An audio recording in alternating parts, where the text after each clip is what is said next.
ఏపీలో కూటమి అఖండ విజయం తర్వాత నవ్యాంధ్రకు రెండోసారి ముఖ్యమంత్రిగా చంద్రబాబు నేడు ప్రమాణ స్వీకారం చేయనున్నారు. రాష్ట్రాన్ని అభివృద్ధి వైపు పరుగులు పెట్టించే నాయకుడిగా భావించిన ప్రజలు చరిత్రలో కని విని ఎరుగని తీరులో అఖండ విజయాన్ని అందించి సీఎం సింహాసనాన్ని వేశారు.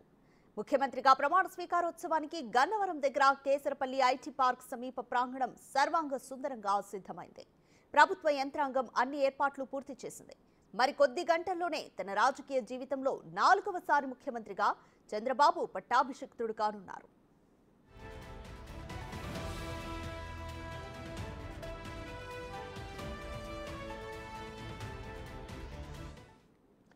సీఎంగా చంద్రబాబుతో పాటు పలువురు మంత్రులుగా ప్రమాణ స్వీకారం చేయనున్నారు.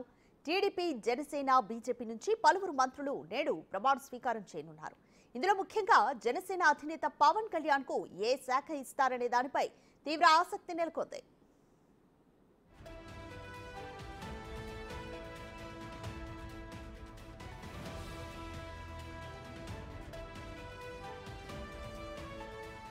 చంద్రబాబు ప్రమాణ స్వీకార డయాస్ పై 60 మంది వరకు కూర్చునే విధంగా ఏర్పాట్లు చేశారు. డయాస్ కు అభిముఖంగా 800 అడుగుల పొడవు, 420 అడుగుల వెడల్పు ఉన్న 3 జర్మనీ హ్యాంగర్స్ టెంట్లు వేశారు. డయాస్ కు ముందు భాగాన జర్మనీ హ్యాంగర్స్ టెంట్స్ లో 50,000 మంది కూర్చోవడానికి వీలుగా గ్యాలరీలను ఏర్పాటు చేశారు. టెంట్లు కాకుండా ప్రాంగణంలో ఓపెన్ గా కూడా భారీగా ప్రజలు వచ్చే అవకాశం ఉండడంతో ఎల్ఈడీ స్క్రీన్స్ ను ఏర్పాటు చేశారు. ఓపెన్ గా మరో 50,000 మంది ప్రజలు తరలొచ్చే అవకాశం ఉందని తెలుస్తోంది. ప్రమాణ స్వీకారోత్సవ కార్యక్రమానికి ప్రధాని మోదీ, కేంద్ర హోంమంత్రి అమిత్ షాలతో పాటు పలు రాష్ట్రాల ముఖ్యమంత్రులు, 10 దేశాల నుంచి రాయబారులు వస్తున్నారు.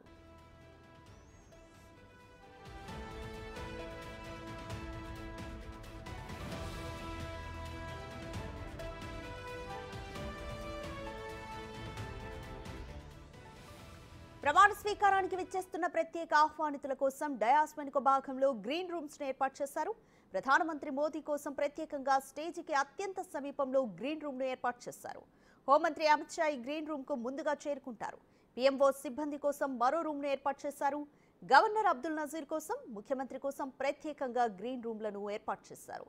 ఈ గ్రీన్ రూమ్ పక్కనే వీవీఐపీల కోసం ఇంకో గ్రీన్ రూమ్ ను ఏర్పాటు చేశారు.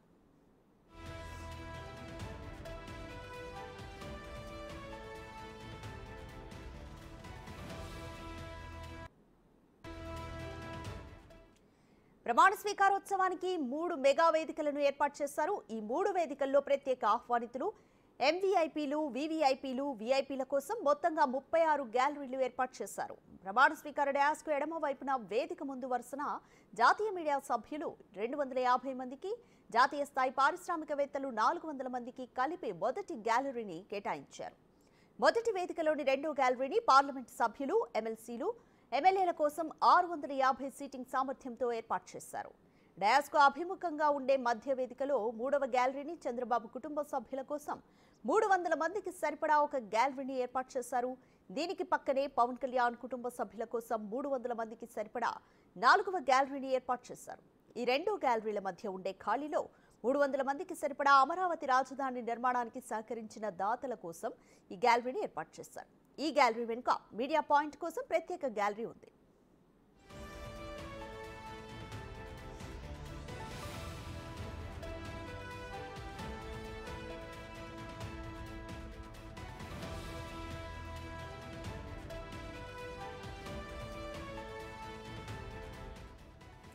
సభా స్టేజ్ ముందు భాగంలో ఏర్పాటు చేసిన 36 గ్యాలరీల్లో కూర్చున్న వారికి ప్రత్యేక ఏర్పాట్లు చేపడుతున్నారు. ప్రతి గ్యాలరీకి డిప్యూటీ కలెక్టర్ స్థాయి అధికారిని ఇన్ఛార్జ్గా నియమించారు. వాటర్, శానిటేషన్, మెడికల్ టీంలు ఉండే విధంగా చర్యలు చేపట్టారు. ప్రజాప్రతినిధులు, వారి కుటుంబ సభ్యులు, న్యాయమూర్తులు, అఖిల భారత సర్వీసుల అధికారులు, ప్రత్యేక అతిథులు, వీవీఐపీలు, వీఐపీలు, మీడియా ప్రతినిధులకు సంబంధించి గ్యాలరీలు కూడా సిద్ధం చేస్తున్నారు.